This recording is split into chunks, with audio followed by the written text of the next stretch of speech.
Hello everyone, my name is Tony and this is my Coachman Leprechaun CB200. I'm going to go over everything and kind of show you how everything works. We're going to start out with the keys right here. This key right here will basically unlock the cab, start the vehicle. We have this little key right here. This basically opens up the side door, and this tiny key basically opens up these little compartments that you can see right here. Right inside, the gas door is right here. It just takes the regular 87 fuel, and it only has about a 25-gallon tank. So it's a 6-cylinder, it doesn't take that much gas. Right below, this is the generator. And this taps off at the same fuel as the regular gas tank. You could use it, basically turning on the generator powers the microwave, the TV, the central air. It pretty much powers everything inside. If you run it for more than 8 hours straight, you actually have to check the oil. There's a couple little tabs right here, but it's only if you run it for more than 8 hours. Basically, you just make sure that there's oil sitting right up on top, and I can see right there, there is. It just sits right there. And mainly people use the generator as like a boondocking feature if they don't have any hookups. So I'm just gonna leave that open. When you connect to a site, if the site has full hookups, which means you'll have electricity, water, and sewer, it's good to get a site that has full hookups. Some only have partial hookups, which you just might only have electricity or just water. But the basics that you want to do is the first thing is hook up electricity. This is a 30 amp. It just plugs right into there. And this is what the other end looks like. So you just plug this into a little breaker box at the site, and then make sure you actually turn on the breaker switch. There'll be a switch that'll say 30 amps, so just turn on the switch. So that's the very first thing you do is electricity. And I always wear gloves when I do this. The second thing you want to do is there's 3 little spigots right here. You want to connect the water so you have full water pressure. Just connect this right here to, I'm not going to screw it in all the way, and then just connect it to the campsite, turn on the water, and you'll have full water pressure. To release it, you want to disconnect the other side first, that way this end doesn't get stripped. So this is the second thing that you connect to. The third is sewer. This is a brand new sewer hose. I'm just using it as a simulation, and right now there's no cap sitting on here. So these little tabs right here, you just connect this to that, and if there's a hole in the ground, there usually be like a cap that you were to release, and then you just plug it right into the ground. This right here is a little support. You just fold it out, and this is a short hose, but it just kind of helps with the flow, go down. Now you want to connect this first before you do anything else. So just connect the sewer hose, and this vehicle has 3 valves. The first one that you pull is this black one right here. So you just pull it all the way out, leave it out, let it drain for about a minute or so until you hear everything completely drained out. And there's 2 other valves. There's one right here. This connects to the shower tank, and there's another gray valve right here, and this connects to like the sink. So you just pull all those out, and it'll basically kind of flush out whatever was coming out of the black water tank, which is pretty much your toilet tank. So when you're at the campsite, leave all 3 of these valves open so everything just flows out. So basically, connect electricity, fresh water, sewer, that's your full hookups. There's a couple other little things right here. This right here is your water tank. You have a 38-gallon water tank. To fill it up, you could just use the same hose, connect it to there, and fill it up. There is an overflow valve, which basically you'll hear fresh water flowing out, and then that way you know that the tank is completely full. It's good to at least have some water when you're on the road and you just need to pull over, wash your hands, use the restroom. This you could just tap off the tank. This last thing right here is actually a tank flush, and what it does is it flushes out your black water tank, which is your toilet tank. So you connect the hose right there and turn it on, let it run for a few minutes, make sure all these valves are open, and you'll hear the tank flushing out. And then when you're done, just turn off the water and then just disconnect it. So, but at a campsite, when you want to disconnect everything, go in the same order: electricity, fresh water, and sewer. So that's pretty much it with the hookups. And there's one more right here. This is if you've got cable TV. I have a cable underneath there. If you do have cable TV service, there's a TV inside. Okay, so we're going to walk around. Right in here, this is another part of the storage compartment, but I'm just going to show you the main compartment right here. There's just a little door. So underneath, there's extra little storage compartments. There's leveling blocks, and these blocks you basically just put on the ground and you drive up on them to make sure that this vehicle is level. If it's not level enough, the refrigerator may not work. Okay, underneath here is another little storage compartment. Okay. And back there, that's a little table. It folds out, becomes a bigger table. And I usually store like my water hose up here. And then in here, there's just little adapters for the trailer hitch. If you need a bigger hitch, there's just an adapter under there. And then I try to keep some towels just in case if you spill something or just need extra towels. Here's just another little storage compartment. Just a little emergency cone if you do need it. Okay. And underneath here, there's another little storage compartment. A lot of little storage compartments outside. And then right here, this is if you actually have solar panels. You could charge it. It'll help just charge up the RV batteries. So the RV batteries are under here. So basically the RV batteries just have enough power to turn on the lights, to run the fan in the bathroom, and run the fan on over the stove. The RV batteries do not power the TV set, the central air conditioner. You actually have to have the generator on, or you actually have to be connected to a power source like the 30 amp. So we're going to go inside. I'm just going to kind of show you a few things. If you want to step inside, I'm going to show you a few buttons. Okay, so right here, this is the control panel. So everything right here. And I keep this on all the time. I never really turn it off. You turn it off if you're like long-term storing the vehicle, because basically right over there is a little propane gas meter, and it just tells if there's any leak in propane. So, but I just leave that on all the time. This is your patio lights. It's just LED lights on the top. And these are your interior lights. They run off of the RV battery. So there's little light switches all around that you could just turn on. So you're tapping off your battery. This is your awning right here. And to open it, basically just push this button down here and hold it, and it'll open it. There is no auto stop or anything, so just make sure you watch it. I can't open it all the way. There'll be a little flap that'll pop out, and once you see that flap, then you need to stop. And then when you roll it back, make sure you roll it back in the same exact direction. So that's just the basic awning. And right here, you have a water pump. Now, if you are connected at a campsite, you know, with a regular water hookup, you have full water pressure, you never need to turn this on. You'd only turn this on if you're boondocking, or you need to wash your hands while you're on the road, or take a shower, or use the restroom while you're on the road. A good habit is if you pull over to a stop, turn it on, use the restroom, wash your hands, and then when you're done, just walk back over and turn it off. So this right here is a water heater. You have a 6-gallon water heater. So right now we're lighting it. When that light is off, that's a good sign. That just means that your pilot lit, and right now you could probably hear the gas. So, and what you do is if you want to take a shower, set a timer for 20 minutes.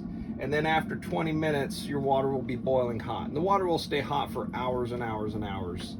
To turn it off, just turn it off right there. This is the generator right here. What you have to do is you have to prime it, hold it down till this light comes on. And this will kind of reset itself. And then after that, then you just hold down the start button.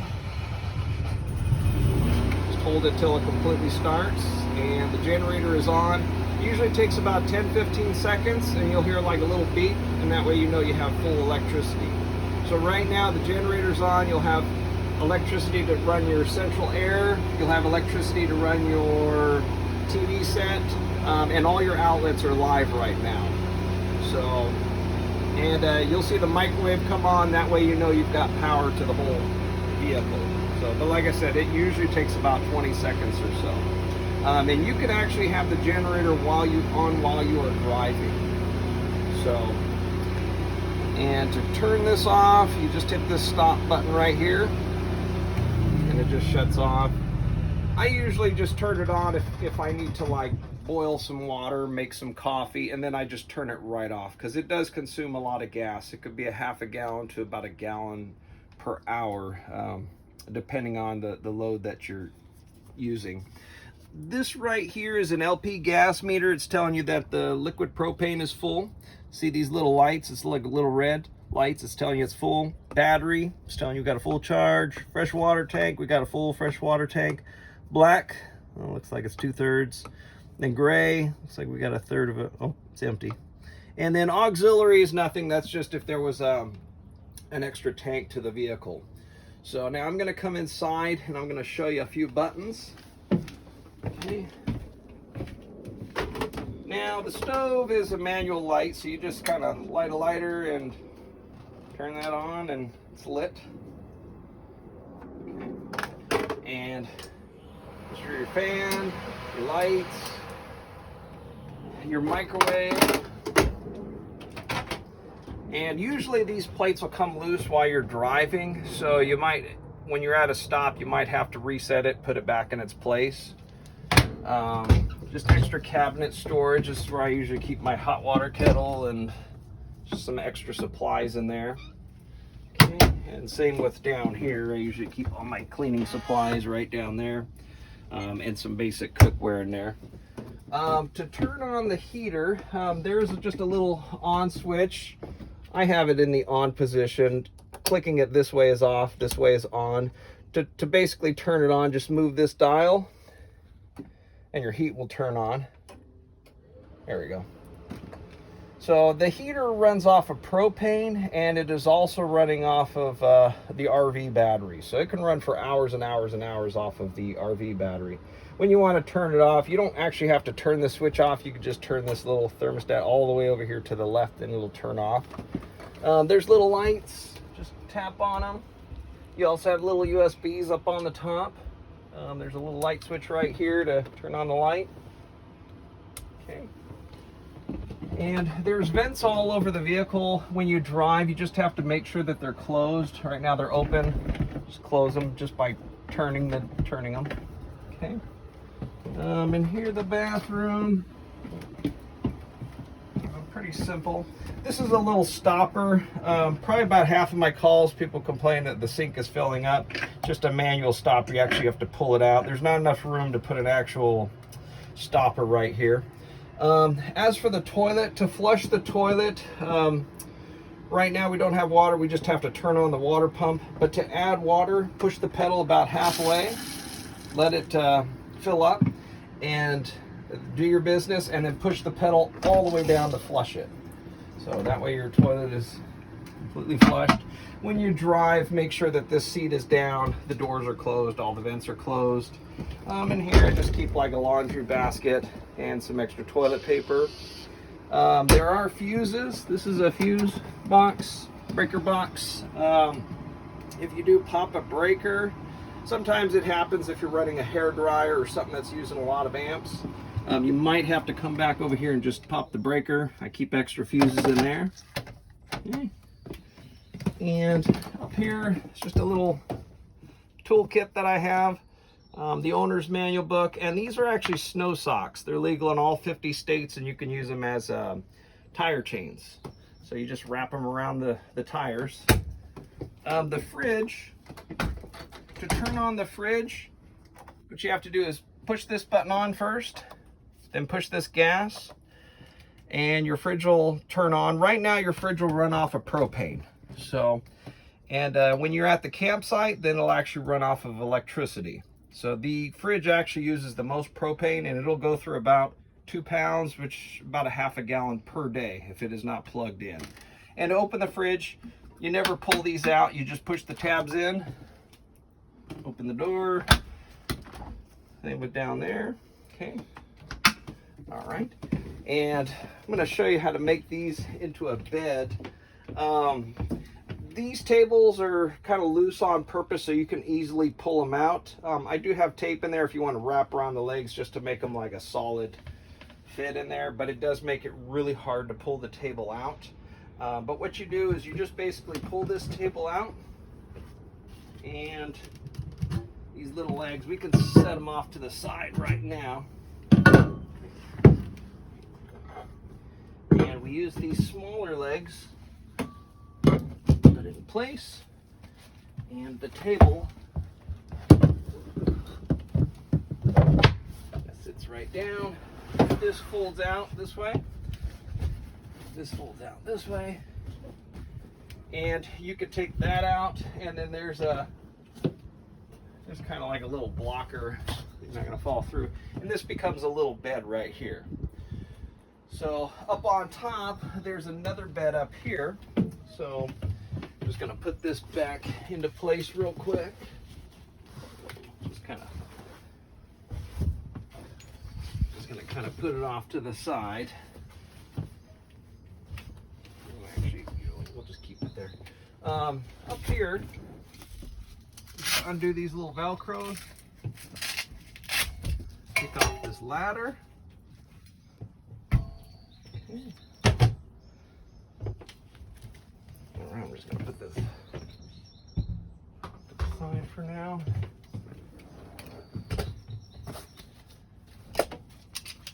And these are little seat belts, so they want to make sure you put these up there.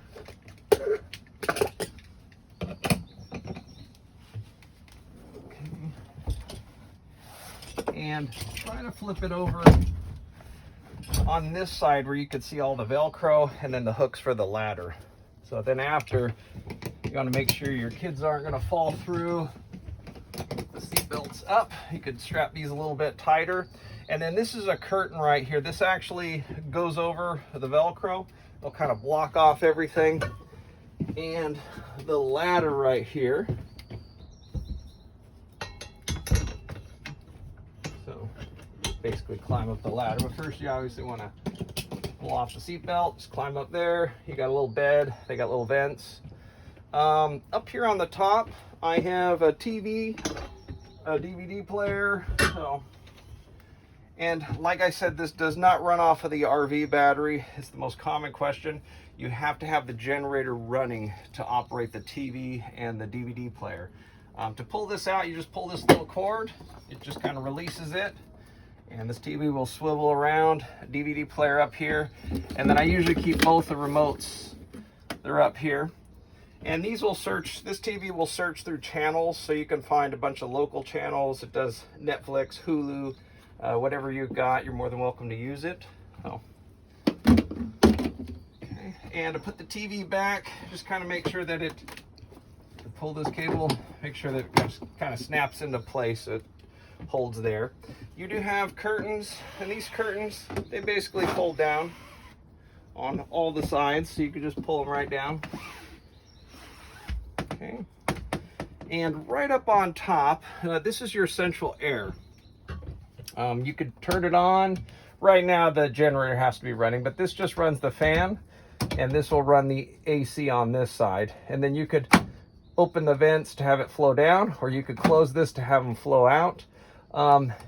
This shows heater, but this doesn't have a heater to it, so the heater is actually a propane heater. All your devices that run off of the propane, like I said, are the fridge, your stove, and your water heater. So those all run off the propane.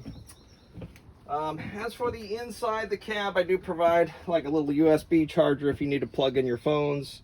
If you have an auxiliary, there's a little plug-in right down there. You could just hit the media button and you could stream your music throughout the whole vehicle. If you're driving and you want to downshift, there's basically a little shifter right here. What I do is just shift it to M, and then you could downshift or upshift, whatever you need to do from the steering wheel. So, and everything else, all the other controls are real basic. This vehicle does not come with Bluetooth. So we're going to come outside. I'm just going to show you a few other things. One important thing when you're driving is you have to watch the tail. So when you turn left, this tail will swing out to the right, and basically the other way too. So you really have to watch the tail.